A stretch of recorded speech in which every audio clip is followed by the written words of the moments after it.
Johnson, raise your right hand for me. You solemnly swear or affirm any testimony you give in this matter will be true? Yes. All right, you can put your hand down. Mr. Johnson, you're before the court for a plea, State of Georgia versus Keith Nathaniel Johnson. You're represented by attorney Justin White, who's here with you in the courtroom.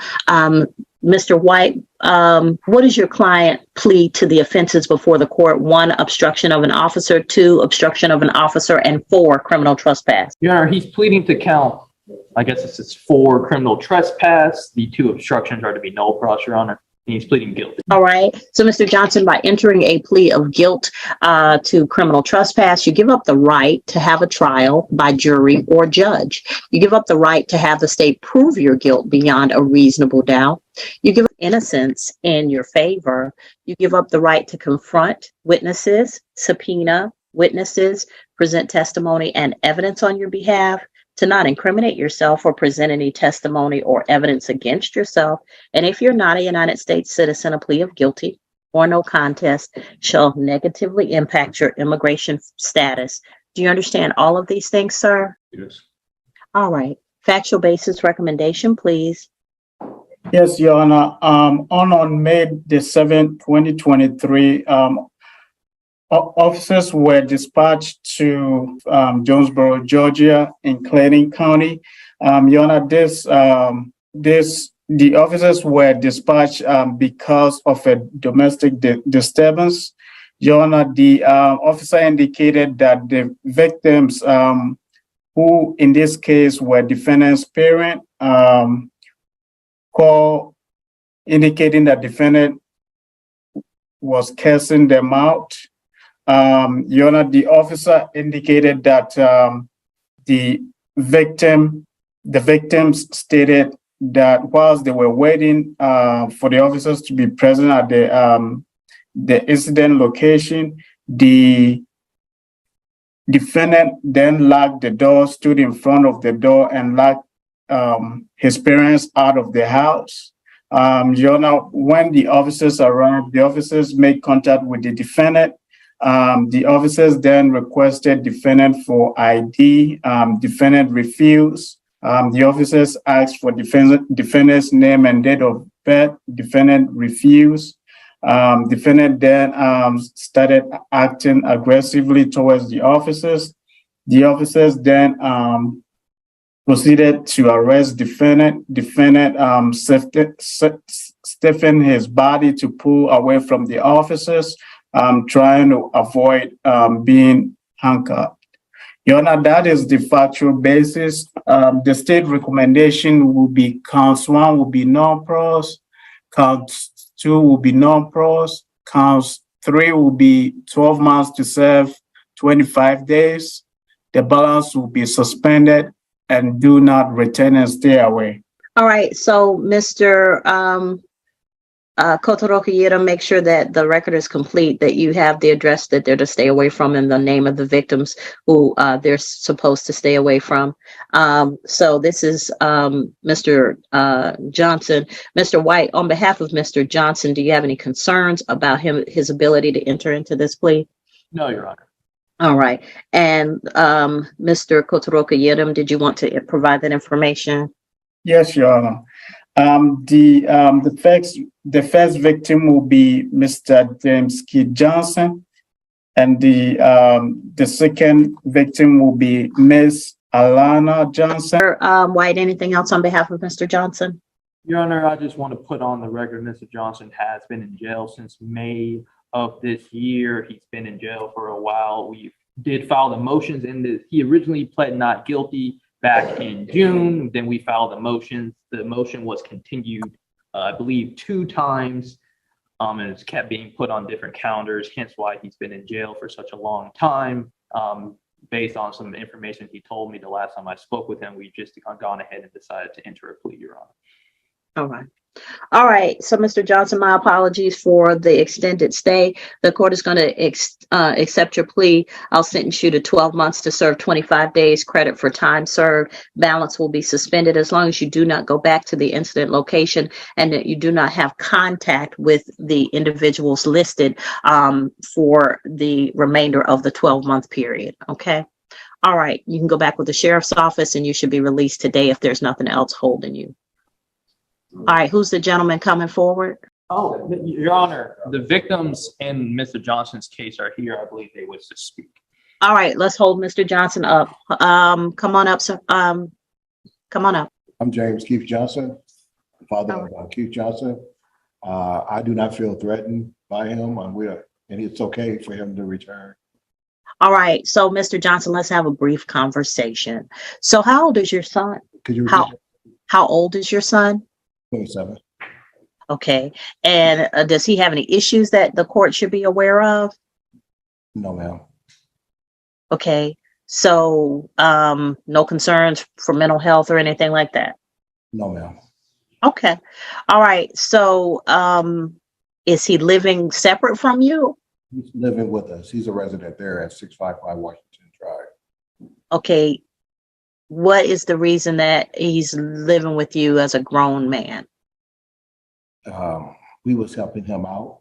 So, Mr. Johnson, I'm a parent, so I speak as a judge and a parent, and I've been doing this for 11 years. It is hard for adults to be adults in the same house.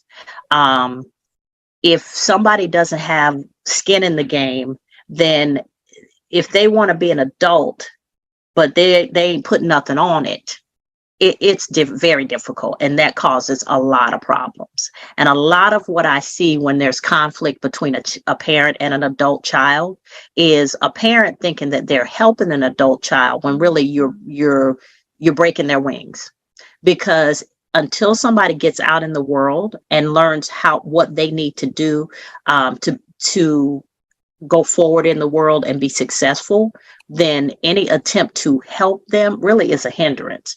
Every successful person that I know personally, whether their parents communicated it to them like verbally, or whether they made it clear at the age where they finished high school, you can do any of these things, military, college, trade school, work, any of those things, but you can't continue to live here. And it is only when we release our grown children into the world that they learn how to appreciate everything that you've worked hard to provide for them, because they got to work hard to provide for themselves. And so at 27 years old, y'all need to give him an eviction date. This is the date by which you will be getting out of our house and establishing yourself separately. Because continuing to hold on to him and we helping him, you're not helping him. You're not. And all it's going to do is cause conflict, because you can't be grown in another grown person's house. I'm not grown in my mama's house. I am well of age. I'm sure I'm probably both older than both of y'all. And I walk into my mama's house, and in her mind, I'm still 12. I can't be grown in her house. And I understand that. And so I govern myself accordingly. And then I get my tail back onto my house where I am grown. But I also know that being out in the world has made me resilient, responsible, and it has made me understand that I can achieve and do things on my own 2 feet. And so when parents think that they're helping, we're paying the bills, he's here, he might be working a little job, but we doing everything else. You're not making him a man. What age did you get out in the world and start having to work and support yourself, Mr. Johnson? 20. Excuse me?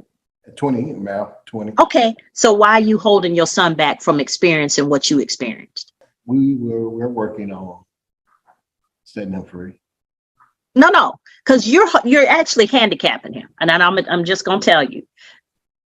Everybody I hear, they'll say, well, I was out there at 16. I was out there at 18. I was out there at 20. But then their 30, 27, 30, 40-year-old son is still laying up in their household. And my grandmother had a phrase she used. She had 13 children. And she said, what you're not going to do is be laying up here using up all my electricity. Because all that does is make him, here's another term, sorry. You're taking away his ability to stand on his own 2 feet and be a man. Yes. Want and need will they will build character quicker than anything else. If you want something and you got to figure out how to get it yourself, or if you need something and you got to figure out how to take care of yourself, those things build character. Helping somebody turns them into somebody who can't do nothing unless somebody is helping them. And I give you this long conversation because so many parents, hopefully there are other parents out there watching, so many parents are helping their kids into irresponsibility. Because if you pass from this earth, Lord forbid that happens anytime soon, what is going to happen to that person who can't stand on their own 2 feet? I'm just saying, you can love somebody too much. Make him responsible. At 27 years old, there's no way he needs to be still up in y'all's house, even if he had to get 10 roommates and work 2 jobs. Because I worked 2 jobs in college. I worked 2 jobs in high school. I mean, if you have the drive, my husband ain't never had less than 3 jobs. So if you have the ability to work and take care of yourself, that's how you build for yourself. Does he have children? No, ma'am. Good. Because that's one less person that he has to be responsible for. But at 27 years old, he got to get out and be responsible for himself. Because all of this, we gonna keep bringing him back in here and he's gonna keep causing trouble. I wish I would raise my hand to my mama. I wish I would bar her from her own house. I wish, and my grandmother, she'd have pulled a switch off the nearest tree. So the old school ways, they worked. They worked for a reason. Okay. All right. Ma'am, did you wish to say anything? I didn't want to keep you from expressing yourself. But I'm just saying, y'all hurting him by this whole keeping him in the house thing. Work out a plan, work out a timeline for him to get out and get on his own. Yes. All right. Y'all have other children? Yes. And are y'all's other children living at home too? Yes. Oh my Lord. How old are they? Well, my daughter needs help. She has some mental problems. Okay. Well, that's who you should be focused on. Are you a member of the National Alliance of Mental Illness, NAMI? I've been to their meetings before. Okay, good. That's a good organization that may help you help your daughter. But yeah, that's who y'all should be focused on, really focused on. And then if your son is not able to stand up on his own 2 feet, how is he ever going to assist his sister if something should happen to y'all and y'all aren't able to help her? He got to be established in order to come back and help her. Yes. But if he ain't got nothing and can't do nothing, how's he going to help her? All right, just consider these things. Okay. All right, and if you want no violent or harassing contact, I'll give it to you. I don't have a problem with that. Miss Wright, you can alter the sentence to no violent or harassing contact for Mr. Johnson. But I want y'all to be mindful that instead of raising a man, you're continuing to coddle a baby. All right. All right. Y'all are free to go at this time.